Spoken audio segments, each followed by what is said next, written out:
Olá, eu sou o professor Pedro Alcântara, de Literatura, e estou aqui para falar com vocês a respeito da obra Grande Sertão Veredas, de Guimarães Rosa.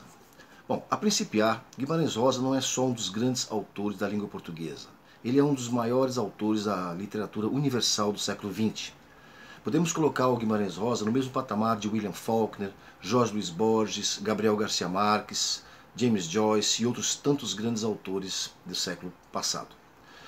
Guimarães Rosa nasceu em Minas Gerais, em Cordesburgo, Minas Gerais, uma pequena cidade, em 1908. E lá ele passou sua infância, cursou medicina e ali mesmo na região do norte de Minas ele exerceu a sua função de médico. Ele disse mais tarde que lá com essa função ele viu o sofrimento e a dor humana. Ele acordava muito cedo para estudar. Ele, não medicina, claro, isso era um hobby dele. Ele acordava por volta de 4 da manhã para estudar, já médico, né? Ele acordava umas 4 da manhã para estudar idiomas, línguas. Assim ele aprendeu alemão, tupi, árabe. Era um autodidata, uma grande mente. E por indicação de um colega, ele prestou concurso no Itamaraty perdão. Prestou concurso no Itamaraty para diplomata. E aí passou, serviu o Brasil, serviu o Brasil na cidade de Hamburgo, na Alemanha. Por algum tempo exerceu essa função. Foi amigo de Vinícius de Moraes, que também era diplomata na época. Como se dizia, ele falava mais de 30 idiomas, lia e falava. Ele devia falar uns 20, falava, entendia, né? E lia mais de 30 idiomas. Para a gente poder entender um pouco melhor a obra de Guimarães Rosa, ele pertence à terceira fase do modernismo brasileiro. Tá? A primeira fase vai de 1922 até 1930, de 1922, que é a Semana de Arte Moderna, até a publicação de alguma poesia de Carlos Drummond de Andrade. A segunda fase do modernismo vai de 1930 até 1945. E a terceira fase vai de 1945 até o final do século XX. A gente pode falar que hoje em dia estamos falando de uma literatura contemporânea. Guimarães Rosa pertence à literatura do século XX, literatura brasileira, ao lado de Clarice Lispector, ao lado de João Cabral de Melo Neto e outros grandes autores. Dentre as obras de Guimarães Rosa, que ele escreveu Grande Sertão Veredas, é o único romance que ele escreveu. Toda a sua obra foi baseada em novelas e contos.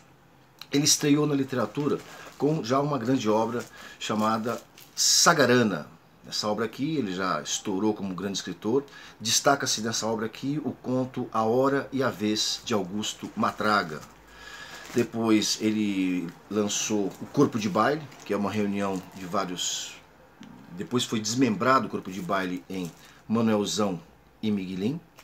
No Urubuquaquá, no Pinhém, Ave, Palavra e Noites no Sertão. Entre essas obras todas foi desmembrado.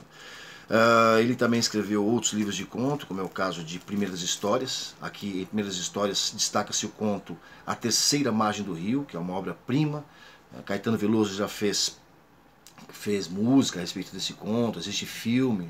E daqui também, outro conto, né, que é Essas Histórias, destaca-se o conto Meu Tio e Auareté, que é também uma outra obra-prima. Já foi feito música, já foi feito peça de teatro. Guimarães Rosa, às vezes, ele é encenado, né, e muito bem encenado. Foi feito coisas muito interessantes com a obra de Guimarães Rosa, tanto no cinema quanto no teatro. Muito bem, para que nós possamos então compreender um pouco melhor aqui a obra Grande Sertão Veredas, falaremos um pouco sobre a estrutura da obra.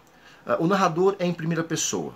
O narrador não é onisciente, é um narrador que ele vai relatando todos os seus fatos, é um jagunço, um ex-jagunço, já velho, que vai contando a sua história para um interlocutor que nunca aparece. Não se sabe o nome dele, não se sabe qual é a relação, amigo, uma pessoa que ele admira, usa óculos, assim como Guimarães Rosa usava, mas não se sabe para quem Riobaldo, né? Riobaldo é o narrador, é o personagem principal, não se sabe para quem Riobaldo conta essa história. Mas pode-se falar que nós temos aqui mais de 500 páginas, sem divisão de capítulos, em que nós temos um grande monólogo e que Riobaldo conta a sua história de jagunço, para o seu interlocutor. E ele começa assim: nonada, tiros que o senhor ouviu foram briga de homem não. Deus esteja. Alvejei mira em árvore no baixo do córrego pro meu acerto. Todo dia isso faço. Gosto. Desde mal em minha mocidade. Do demo, num gloso.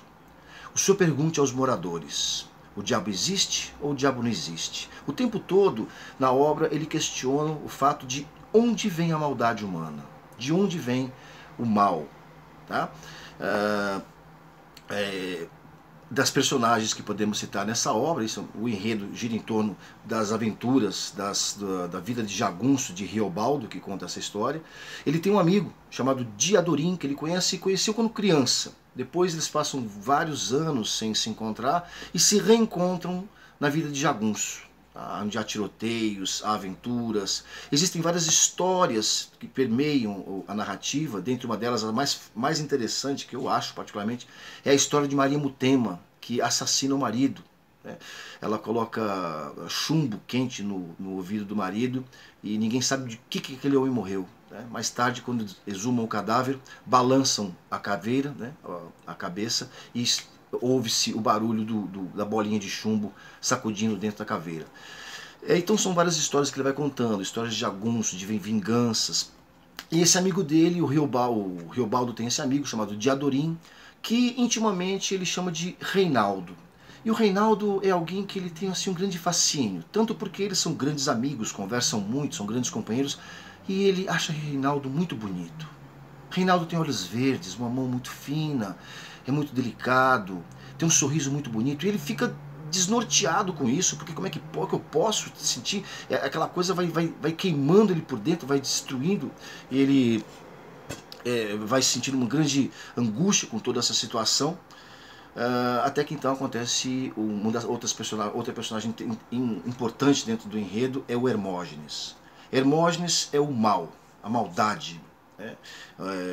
E Hermógenes mata o pai de Diadorim. Diadorim, Reinaldo. Diadorim para os outros, Reinaldo era o nome que Riobaldo chamava o seu amigo. E o Hermógenes assassina o pai de Diadorim. O bando se divide e começa então uma grande perseguição para vingar a morte de Joca Ramiro, pai de Diadorim.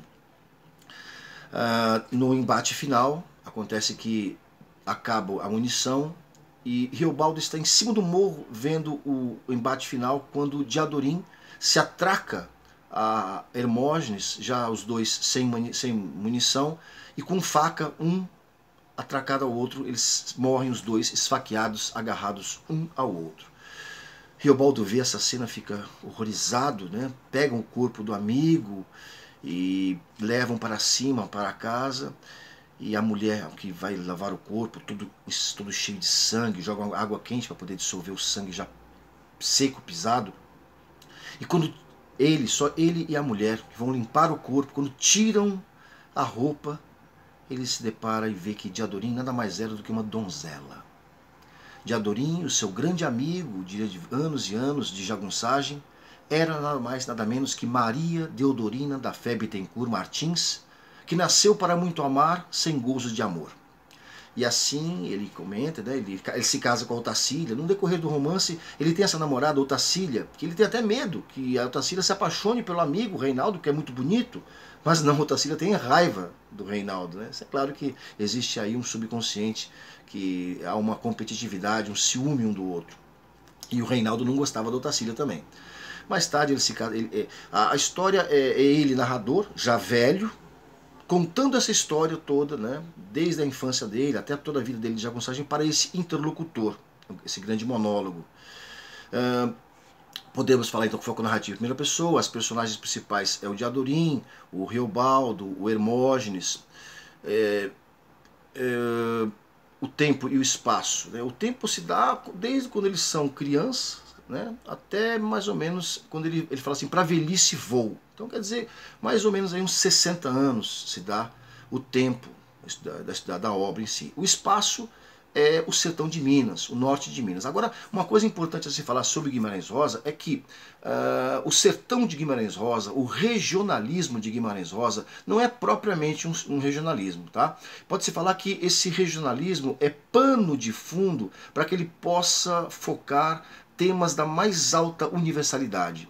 Então eu posso falar que o sertão de Guimarães Rosa trata de temas universais como Shakespeare trata, como Dante, como Cervantes. O sertão é um sertão místico.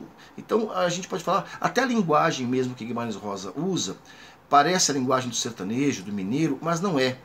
É uma linguagem que ele cria, ninguém fala como Guimarães Rosa escreve. Parece uma linguagem do sertanejo, mas é uma linguagem que ele vai criando através de um laboratório linguístico, no seu conhecimento, seu vasto conhecimento de idiomas, como eu disse, mais de 40 idiomas que ele dominava, conhecia, lia. Ele vai criando palavras, né? Então na sua linguagem, ele pode-se falar que ele faz muito neologismo, ele cria muitas palavras, vai inventando palavras, né? Eu estou um pouco barranqueiro. Barranqueiro por quê? Barranco é onde você se encosta, barranqueiro quer dizer que ele está envelhecendo. O fulano é ossoso. Ossoso por quê? Porque mostra os ossos, ele é magro. Então ele junta uma palavra com a outra para formar uma nova palavra. Então ele faz o que se chama de neologismo, é o que marca muito a linguagem de Guimarães Rosa.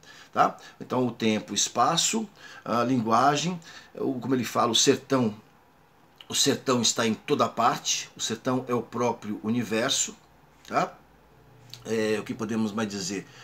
O neologismo, então o sertão está em toda parte, e a gente, para terminar, vamos falar um pouquinho aqui, vamos ler o finalzinho do romance, que é quando ele conta a história, que o amigo dele, que ele tanto amava, nada mais era do que o seu grande amor, mas ele acaba se casando com Tarsília, e eu também amo Tarsília, claro, né? E ele termina desse jeito, né? Cerro, o senhor vê, contei tudo, agora estou aqui, quase barranqueiro, para a velhice vou com ordem e trabalho, sei de mim, cumpro. Amável, o senhor me ouviu, minha ideia confirmou que o diabo não existe, pois não?